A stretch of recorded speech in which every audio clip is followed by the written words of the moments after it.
Salut tout le monde, je vous fais une vidéo aujourd'hui toute simple pour vous parler de mon matériel photo parce que je trouve qu'on me demande quand même assez souvent ce que j'utilise comme matos. Donc je vais vous parler de mes objectifs et du boîtier que j'ai, enfin des boîtiers que j'ai. Petite note, je suis chez Nikon, voilà, comme ça vous le savez. Donc voilà, ce sera du matériel Nikon essentiellement que je vais vous montrer aujourd'hui.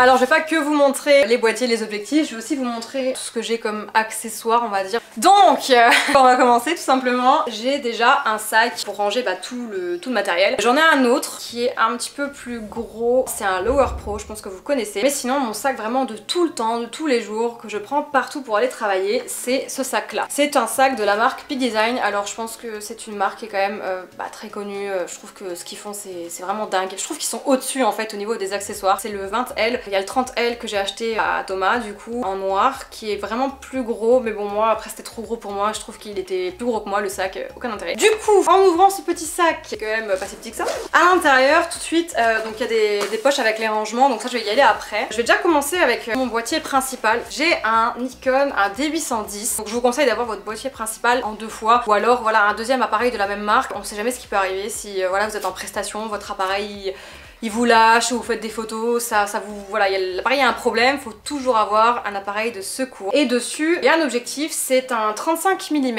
Alors celui-ci, il ouvre à 1.8. J'ai pas pris le 1.4 parce que par rapport à l'utilité que j'en fais, c'était pas essentiel pour moi d'avoir une ouverture à 1.4. Ensuite, un objectif qui me suit beaucoup dans l'événementiel, que j'adore, même quand je fais des photos, tout ce qui est architecture, etc. Je trouve qu'il est génial. Même pour des photos un petit peu mode, je trouve qu'il donne de belles perspectives. C'est Nikon 1424, un objectif qui ouvre à 2.8. Celui-ci, quand on enlève le cache, il est un peu bombé. Je pense que vous voyez un petit peu le genre d'objectif que c'est. Il est pas fisheye pourtant, mais il tire un petit peu déjà au niveau des perspectives. Je sais que chez Sigma Art, ils ont sorti aussi un 14-24. Thomas il l'a par exemple. Il étire beaucoup moins la photo. Donc voilà, ça c'est un objectif grand angle. Moi c'est quelque chose que j'utilise tout le temps, donc ouais. J'ai le basique de la base de la photo que je pense tout le monde devrait avoir dans son sac. C'est un 50 mm qui peut ouvrir jusqu'à 1.4. Celui-ci, donc c'est l'ouverture maximum. Il n'y a pas de 1.2 chez Nikon. C'est celui-là que j'utilise le plus en fait quand je fais mes portraits, même dans l'événementiel, les mariages, enfin je trouve que c'est un objectif qui a son utilité en fait partout et qui a une qualité malade. Ensuite j'ai un Sigma Art, donc c'est un 85 mm qui ouvre à 1.4. Sigma Art ils font beaucoup d'objectifs à un prix inférieur, vous allez avoir la même qualité au niveau de l'objectif, ça veut dire que le rendu, le piqué, tout chez Sigma Art est même des fois meilleur que les objectifs Canon ou Nikon, alors c'est quand même assez dingue. L'inconvénient c'est que chez Sigma Art du coup ils font vraiment en sorte d'avoir le top du top, alors ils font pas trop attention du coup au poids que va avoir l'objectif ou à la taille. Donc généralement les objectifs de chez Sigma Art sont un peu plus grands, gros et lourds par rapport à d'autres objectifs de marque Canon ou Nikon qui vont être un peu plus compacts et plus pratiques du coup. Mais je trouve que du coup niveau qualité c'est la même chose. J'ai aussi un 70-200 de chez Sigma. Actuellement là je l'ai mis en vente parce que je m'en sers en fait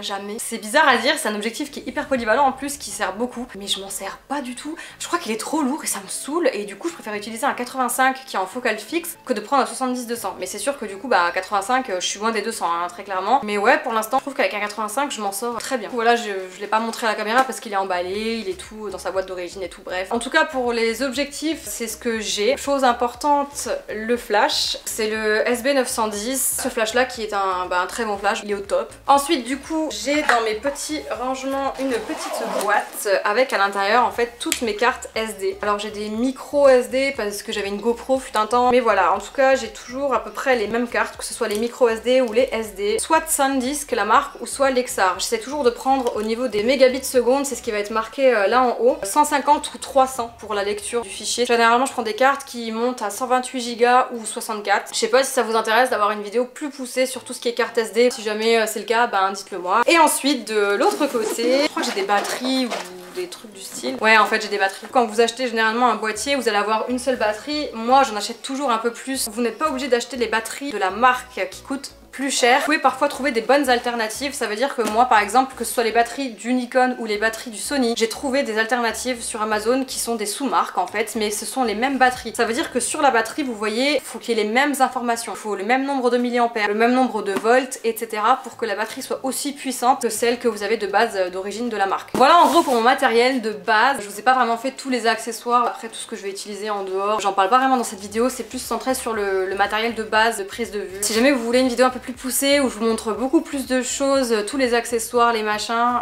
honnêtement bah je peux la faire, il n'y a pas de problème. Si vous avez des questions par rapport à ces matériels là ou bien autre chose, n'hésitez pas à me les poser en commentaire, j'y répondrai bah, avec plaisir comme d'habitude. Prenez soin de vous en attendant et puis bah je vous dis à très vite pour d'autres vidéos du coup et puis bah ciao ciao.